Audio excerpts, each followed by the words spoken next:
akan dibantu oleh Israel juga akan memerangi Pakistan, dan peperangan Ghazwatul Hind itu terjadi. Dan dikata akhirnya umat Islam akan menang. Umat Islam akan menang dengan bantuan Allah. Umat Islam menang, dan negara-negara tadi, Indonesia, Malaysia, Bangladesh, Pakistan, semuanya akan menjadi satu negara. Jadi satu negara dan menyebarkan Islam yang sebenar seperti zaman Nabi SAW, dan mereka menjadi super power dunia. Dan mereka juga akan membebaskan wilayah mereka akan pergi sampai ke tanah Arab dan membebaskan tanah-tanah Arab. Ini yang dalam mimpi ini. Saya tambah sikit ayat saya tadi. Saya bersaksi dengan apa yang saya pelajari selama ini, bahwa apa yang saya sebutkan, maksud seluruh yang saya lihat video semuanya sesuai dengan hadis tersebut. Masya Allah, inilah ungkapan dari Ustadz Rahmat Baikuni yang sangat saya segani. Sebab di sini Ustadz Rahmat Baikuni bersaksi atas apa yang dia pelajari selama ini, bahwa apa yang Muhammad Qasim sebutkan semuanya sesuai dengan hadis Nabi Muhammad SAW. Ungkapan ini membuat kami semua dalam satu ruangan itu spontan mengatakan Masya Allah. Bapak pernah mendengar Rasulullah bercerita tentang Amerika, percaya tidak? Iya. Percaya nggak Rasulullah pernah menyebutkan Amerika? Ada di hadis yang Abu Hurairah. Ini memang jarang gitu. Jadi Abu Hurairah kan punya ini berapa? Abu Hurairah ini ahli sahabat yang paling banyak diriwayatkan hadis. 5.674 hadis. Dia mengatakan, aku mendapatkan 2 bejana ilmu dari Rasulullah SAW. Yang satu bejana ilmu telah aku sampaikan, tapi demi Allah yang satu ini aku sembunyikan. Aku khawatir jika bejana ilmu ini sampai pada bukan orang yang tepat, leherku yang mereka pelajari, aku khawatir akan menjadi fitnah. Maka aku sembunyikan sepanjang itu. Hari ini kalian melihat aku sebentar lagi akan mati, dan aku takut menyembunyikan ilmu dari Rasulullah SAW. Sekarang aku sampaikan. Ternyata ilmu yang beliau sembunyikan di Rasulullah adalah tentang the last word, wide word, 18 episode ini, dan the human episode ini. Jadi yang beliau sembunyikan itu ternyata hadis-hadis tentang perang dunia ketiga. Karena beliau yakin para sahabat tidak akan paham. Karena Rasulullah di dalam mimpinya, Rasulullah dalam hadis ini, Rasulullah mengatakan, Rasulullah menyebutkan Rusia, Akhir in Jerman, Hitler, Jerman, dan seorang ratu dunia, pelaku makar dunia yang bernama Amerika. Nah, itu hadis yang disembunyikan oleh Abu Hurairah. Dan ini saya temukan dalam mimpi. Masya Allah, luar biasa ternyata Ustadz Rahmat Baikuni. Secara diam-diam dia mempelajari mimpi Muhammad Qasim, dan apa yang dia pelajari dari 2 bejana Abu Hurairah, ternyata dia menemukan kesamaan pada mimpi Muhammad Qasim. Jadi sekali lagi, itulah yang saya katakan, saya tidak menolak mimpi. Terima dulu ya. Oke. Jadi dulu sekali lagi, jadi makanya saya tidak menolak apa yang saya jelaskan. Dan ini merupakan karamah dari Allah beliau. Allah mungkin menjadikan beliau. Kenapa ini? Menjelang kemunculan Imam Mahdi, itu akan Allah pilih dari umat Rasulullah yang akan membela Al-Mahdi, baik lewat ilmu untuk meyakinkan ataupun menjadi pasukan. Nah, begitulah cara Allah memilih kita untuk menjadi bagian dari perjuangan Imam Mahdi melalui mimpi-mimpi seperti itu. Jadi menurut saya, tanggapan saya secara pribadi bahwa Allah memilih beliau dengan mimpi-mimpinya untuk menjadi Islam. Beliau dalam bagian yang positif, bukan beliau sebagai Imam Mahdi. Jelas sudah ya, kalau Ustadz Rahmat Baikuni sekali lagi dia mengulang bahwa dia tidak menolak apa yang dijelaskan ini merupakan karunia dari Allah.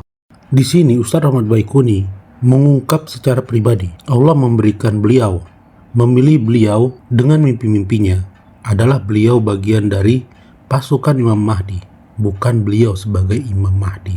Ungkap Ustadz Rahmat Baikuni. Itu jadi sekali lagi wakilah dari saya pribadi ya, karena memang ini terkait dengan pertemuan itu dengan saya pribadi.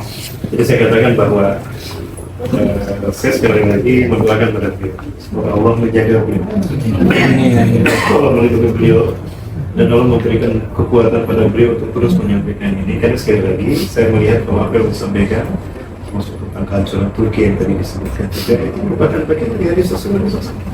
Dalam hadis-hadis tentang perang itu, dan itulah yang dijelaskan Abu Hurairah tentang perang dunia ke-1, perang dunia ke-3, dan perang dunia kedua, ketiga.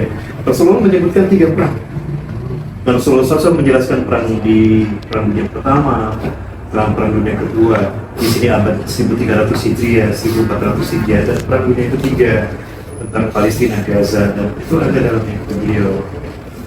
Saya melihat apa yang beliau sampaikan, termasuk tentang kehancuran Turki, yang disebutkan merupakan bagian dari hadis Rasulullah, yang mana itu dijelaskan oleh Abu Hurairah tentang Perang Dunia I, Perang Dunia Kedua, Perang Dunia Ketiga. Rasulullah menjelaskan, dan itu ada di mimpi beliau, ungkap Ustadz Rahmat Baikuni kepada kita semua.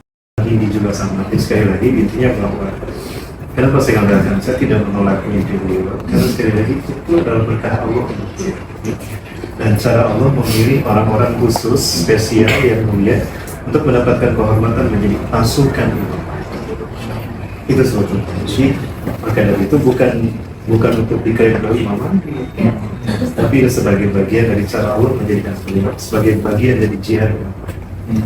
Dan untuk Imam Mahdi sekali lagi mohon maaf, tadi saya jelaskan dari Madinah, bukan dari Pakistan. Dan namanya Muhammad bin Abdullah. Jelaskan Muhammad bin Abdullah. Kemudian Imam Mahdi itu tidak pernah mengklaim. Saya ingin menjelaskan sikit. Tadi Ustaz cakap bukan mengklaim, memang sebenarnya dia ni memang tidak pernah mengklaim. Malah jika ada orang-orang yang mengklaim dirinya Al-Mahdi, dia menjauhkan diri, dia berlepas diri. Contoh orang yang tadi ni, dia macam orang yang tadi ni dia pun bukan dari bahagian, sebab bila orang cakap dia Mahdi, dia menjauhkan diri. Dia tidak, dia cuma nak sebarkan mimpi dia sesuai dengan perintah Rasulullah dalam mimpi dia. Tapi intinya sekali lagi bahwa pertemuan kita ini sebenarnya merupakan satu karunia dari Allah SWT bagi kita semua yang ada di sini, tentang apa yang akan terjadi. Ini beliau sampaikan kepada kita, dan sekali lagi saya katakan bahwa ini adalah hadis Rasulullah SAW. Intinya tolong sekali meminta Allah, dan beliau sudah menyatakan beliau tidak mengklaim sebagai Mahdi. Ungkapan dari Ustadz Rahmat Baikuni ini akan saya pertegas pula bahwa memang Muhammad Qasim tidak mengklaim dia sebagai Imam Mahdi, sebagaimana yang diungkap oleh Ustadz Rahmat Baikuni yang dia telah mendengar langsung dari Muhammad Qasim. Menyatakan beliau tidak mengklaim sebagai Mahdi. Dan itu saya tegaskan lagi bahwa beliau ini mendapatkan kehormat untuk menjadi bagian dari perjuangan Mahdi. Maka hikmah yang kita dapatkan bahwa kita menerima apa yang disampaikan dan kita ikut menguatkan selama beliau sendiri. Ya, Masya Allah. Selain tidak menolak, di sini WRB juga mengatakan bahwa kita harus menguatkan apa yang disampaikan oleh Muhammad Qasim ini. Dan sekarang kita bisa beralih kepada Muhammad Qasim. Allah mentioned in the Quran, Surah Luqman, Inna shirka la zulmun azim. Means shirk is the biggest zulm. And Apa yang disampaikan Muhammad Qasim itu adalah surah Luqman ayat 13, di mana Allah mengatakan, dan ingatlah ketika Luqman berkata kepada anaknya, ketika dia memberi pelajaran kepadanya, wahai anakku, janganlah engkau menyekutukan Allah. Sesungguhnya mempersekutukan Allah adalah benar-benar kezaliman yang besar. Saya tanya apakah mesej untuk semua yang hadis dan semua orang Indonesia kan? Dia kata mesej yang paling utama adalah untuk menghindari syirik dan segala bentuknya. Dia menjelaskan tadi tentang para malaikat tidak akan masuk ke rumah yang ada gambar. Itu pun ada dalam ayat Ustaz kan. Jadi dia kata macam kita ni, hubungan kita dengan Allah ni, kita macam lampu dalam bilik ni. Lampu dalam bilik ni kan ada kabelnya kan. Kalau kabelnya terpotong kan padam, gelap semua kan. Dan kalau kita tukar mentol tu dengan mentol yang imported kan, yang mahal tu kan, tetap tak menyala. Mentol tu yang kaca je. Lampu mewah. Bukan yang mewah. Ini lampu, tapi kaca dalam tu mentol. Jadi mentol tu kalau kita ambil, kita tukar ganti mentol yang mahal. Untuk yang paling mahal kita jumpa, tetap tak menyala selagi kabel itu kita tak sambungkan. Itu maksud dia tadi, hubungan kita dengan Allah ni terputus. Sebabnya kita ada tanpa kita sedari ada yang kesyirikan tanpa kita sengaja, contoh gambar-gambar